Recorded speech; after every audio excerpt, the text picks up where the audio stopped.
নমস্কার, জয় মাতারা। আমি অ্যাস্ট্রো হিমাংশু ভাগ্যের দোয়া থেকে আপনাদের সকলকে জানাই আন্তরিক শুভেচ্ছা, ভালোবাসা।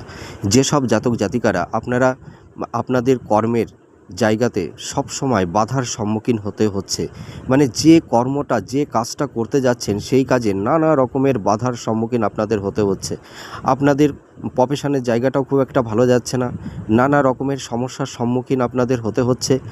আপনাদের মোটামুটি মানে সেভিংসের জায়গাটাও খুব একটা ভালো নেই, অর্থনৈতিক শ্রীবৃদ্ধি তেমন একটা নেই।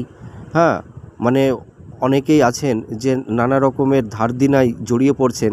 তাই এই সমস্যা থেকে আপনারা কিভাবে বেরিয়ে আসবেন তার একটা উপায় আমি টোটকা বলবো। প্রথমে কি করবেন, একটি ছোট স্টিলের কৌটা নেবেন।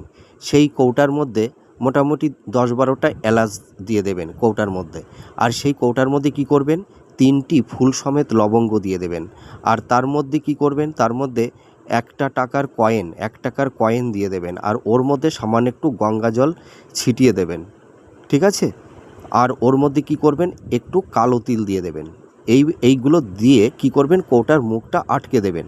এবার সেই কৌটাকে কি করবেন, একটা ছোট লাল শালু কিনে নিয়ে আসবেন। ওই লাল শালুর মধ্যে ওই কৌটাকে বেঁধে দেবেন লাল শালু দিয়ে।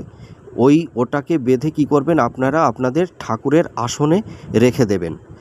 আচ্ছা, এবার রেখে দেওয়া হয়ে গেল।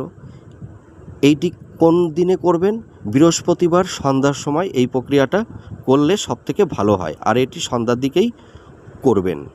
এরপর আপনি যখন বাড়ি থেকে আপনার কর্মের জায়গাতে বেরোবেন, হয়তো কেউ ব্যবসা করেন, কেউ হয়তো নানাবিধ অন্য কাজকর্ম করেন, বা কেউ অফিসে চাকরি করেন।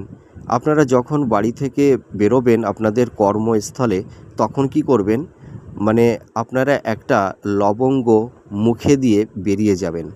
আপনারা যদি এই প্রক্রিয়াটা করতে পারেন, দেখবেন এই সমস্যা থেকে আপনারা বেরিয়ে আসতে পারবেন। আপনাদের কর্মে যে নানাবিধ সমস্যা তৈরি হচ্ছিল, এই সমস্যাগুলো দেখবেন অনেকটা মিনিমাইজ হয়ে যাবে, মানে সমস্যাগুলো দূরীভূত হয়ে যাবে। আপনারা করে দেখুন, ভালো থাকবেন, সুস্থ থাকবেন। জয় মাতারা।